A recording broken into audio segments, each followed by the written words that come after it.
Ay, mainit ang panahon ngayon. Kailangan natin magpaligo ng ating mga inahing baboy. Yung mga mais namin doon, no? Na drought. So, maliligo ang ating mga baboy. Sa mga baguhang magbababoy na kagaya ko na merong inahin at nagtatanong kung pwede bang paliguan ng ating mga inahing baboy at kung kailan lang ba pwede siyang paliguan. Itong advice ko is based on my experience only, ano.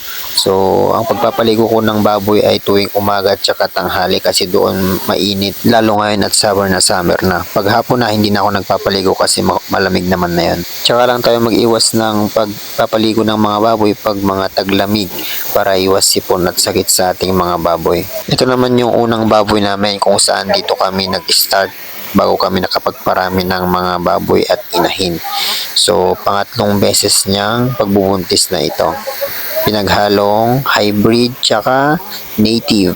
At syempre, sasabay na rin natin linisan itong kanilang mga pagkainan para lalagyan natin ng kanilang mga inumin. At itong ipapakita ko naman na baboy na ito naman yung first parity na anak nung baboy nung black na yon kanina. Bali, buntis na rin ito ngayon at mga anak ng May first week silang tatlo.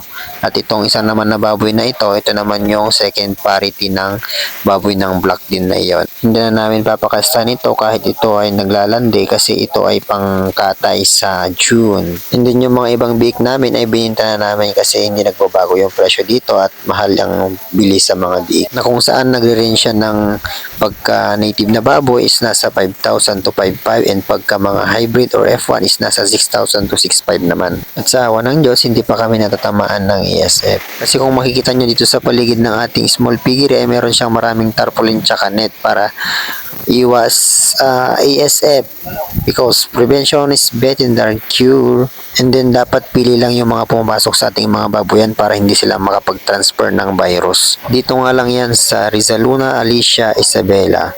Pa-comment and like naman kung saan kaabot itong video na ito.